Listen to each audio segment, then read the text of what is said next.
This video contains news and analysis related to a recent terror attack in Kashmir. The content may include sensitive visuals and discussions that could be distressing to some viewers. Viewer discretion is advised. We strongly condemn all forms of violence and terrorism. The purpose of the content is solely to inform and create awareness based on verified reports. ভোর ৫টা থেকে সকাল ৬:৩০ পর্যন্ত এই ১.৫ ঘন্টায় প্রতি ২ minute অন্তর অন্তর লাগাতার বিস্ফোরণের শব্দ শোনা গিয়েছে এই জম্মু শহরে। আমি এখানকার ছবিটা কিছুটা আমার ক্যামেরা পার্সনকে দেখাতে অনুরোধ করব।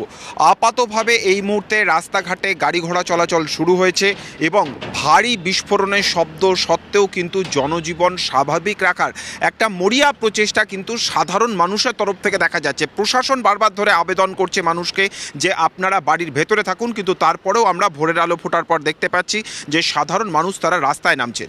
আর যখন সাধারণ মানুষ রাস্তায় নামছেন সেই সময় যে খবর আমাদের কাছে এসে পৌঁছচ্ছে তা হচ্ছে আপ শম্ভু মন্দির, জম্মু শহরের ভেতরে আপ শম্ভু মন্দির, সেই মন্দিরের ওপরে কিছুক্ষণ আগে একটি রকেট এসে পড়েছে।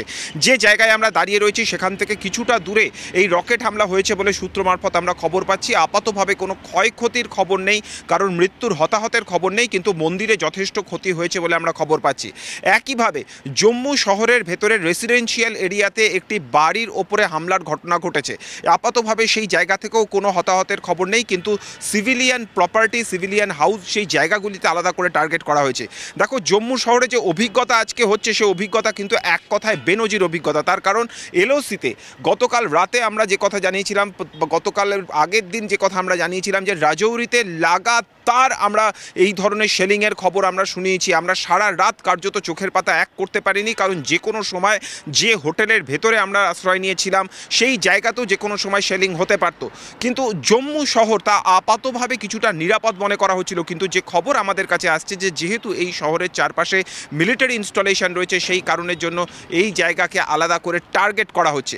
আমি যে কথা কিছুক্ষণ আগে বলছিলাম আমি আরও একবার রিপিট করব, লিটারেলি প্রতি ২ মিনিট অন্তর অন্তর বড় বড় বিস্ফোরণের শব্দ এই জম্মু শহরের ভেতরে পাওয়া যাচ্ছে। এর মধ্যে অধিকাংশ ক্ষেত্রেই যেমন পাকিস্তানের হামলা রয়েছে, ঠিক তার পাশাপাশি বিভিন্ন যে ড্রোন হামলা হচ্ছে, মিসাইল হামলা হচ্ছে, সেগুলিকে ইন্টারসেপ্ট করে প্রতি মুহূর্তে প্রতিহত করা হচ্ছে। এর পাশাপাশি আমাদের কাছে যে খবর আসছে, শ্রীনগর এয়ারপোর্টের কাছে আবারও পাকিস্তানের তরফ থেকে ফতে 1 মিসাইলে হামলা করার চেষ্টা করা হয়েছে এবং সেই মিসাইলকে ইতিমধ্যেই কিন্তু ইন্টারসেপ্ট করে তা ধ্বংস করা হয়েছে। একইভাবে উধামপুরে সেখানেও ভারী বিস্ফোরণের শব্দ শুধু শোনা যায়নি, লোকালয়ের ভেতরে কালো কুণ্ডলি পাকানো ধোঁয়া কিন্তু দেখা গিয়েছে। অর্থাৎ বারবার ধরে যে কথা আমরা বলছি, পুঞ্চ, রাজৌরি, আখনুর, উধামপুর, জম্মু, কাশ্মীরের বিভিন্ন জায়গাতে, এমনকি পাঠানকোট থেকেও পাঞ্জাব থেকে খবর আসছে যে সব জায়গাতে একদিকে যেমন মিলিটারি ইনস্টলেশনের ওপর আক্রমণ করা হচ্ছে, তার পাশাপাশি সিভিলিয়ান এলাকাগুলোর ওপরেও লাগাতার আক্রমণের ঘটনা ঘটছে। এবং কখন থেকে এই ঘটনা ঘটছে সেই টাইমটাও যথেষ্ট গুরুত্বপূর্ণ। যে খবর আমাদের কাছে এসেছে যে রাওয়ালপিন্ডির নূর খান এয়ারবেস, এই নূর খান এয়ারবেসের পাশাপাশি এইখানে পাকিস্তানের জেনারেল মিলিটারি হেডকোয়ার্টার রয়েছে, যেটা অত্যন্ত গুরুত্বপূর্ণ। সেখানে ভারতের তরফ থেকে ৩:৪৫ নাগাদ হামলা করা হয়। এর পাশাপাশি ঝাং, পাকিস্তানের এয়ারবেস রয়েছে, সেই জায়গাতে হামলা করা হয়েছে এবং চাকওয়াল এয়ারবেসে, মারোরি চাকওয়াল এয়ারবেস, সেই জায়গায় অ্যাটাক করা হয়েছে। এবং সবথেকে যেটা গুরুত্বপূর্ণ বিষয় তা হচ্ছে শোরকোট, রফিকি, পাকিস্তানের গুরুত্বপূর্ণ এয়ারবেস, এবং এই জায়গাগুলোতে মূলত অ্যামিউনিশন ডিপো রয়েছে, যেখানে লাগাতার ভারতের তরফ থেকে মিসাইল হানা করা হয়েছে এবং প্রত্যেকটা মিসাইল হানা সাকসেসফুল বলে আপাতভাবে আমাদের কাছে খবর আসছে। আর এই ঘটনা যখন ৩:৪৫ থেকে ৪টের মধ্যে ঘটেছে, তারপর থেকেই বেপরোয়া হয়ে উঠেছে পাকিস্তান। যখন আমরা কথা বলছি সেই সময় আমাদের কিছু সতীর্থ অন্যান্য চ্যানেলের যারা সহকর্মী তারা কেউ বিভিন্ন জায়গাতে রয়েছে, আমাদের কাছে সূত্র মারফত যে খবর আসছে, পুঞ্চ, রাজৌরি, উড়ি সব জায়গাতে হেভি সেলিং হচ্ছে এবং এই হেভি সেলিংগুলোর সবটাই হচ্ছে একেবারে সিভিলিয়ান এলাকার ভেতরে।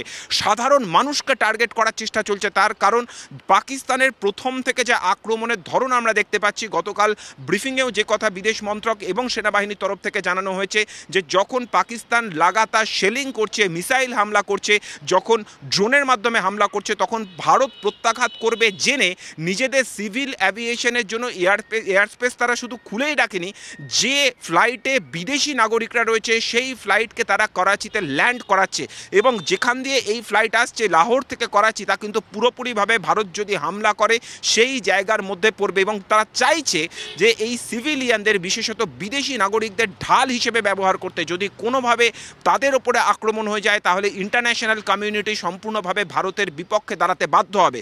কিন্তু তা সত্ত্বেও প্রত্যেকটি ক্ষেত্রে ক্লিনিক্যাল প্রিসিশন মেনে ভারত হামলা চালিয়েছে এবং যে কথাগুলি আমরা জানালাম যে 3টি এয়ারবেসে লাগাতার হামলা চলেছে এবং এর পাশাপাশি ঝাং সহ একাধিক জায়গা লাহোরে অ্যাটাক করা হয়েছে ভারতের তরফ থেকে, তারপর থেকে মরিয়া হয়ে উঠেছে। আমি আরও একবার এই শহরের ছবিটা দেখানোর চেষ্টা করব। এই জায়গাতে যে ছবিটা আমরা দেখতে পাচ্ছি যে এই মুহূর্তে কিছুটা গাড়ি চলাচল শুরু হয়েছে। আমি আবারও দর্শকদের উদ্দেশ্যে একই কথা রিপিট করব যে এটা একটা বেনজির অভিজ্ঞতা। ভোর 5টা থেকে 6:30 প্রতি 2 মিনিট 1 মিনিট অন্তর অন্তর লাগাতার ভারী বিস্ফোরণের শব্দে একটা শহর কাঁপছে। এর মধ্যে অধিকাংশটাই ভারতের তরফ থেকে যে পাল্টা প্রত্যাঘাত করা হচ্ছে, আশেপাশে যে বিভিন্ন মিলিটারি বেসগুলো রয়েছে সেই জায়গা থেকে লাগাতার সেই জায়গা থেকে ফায়ার করতে হচ্ছে, কারণ জম্মু শহরকে আলাদা করে টার্গেট করা হচ্ছে।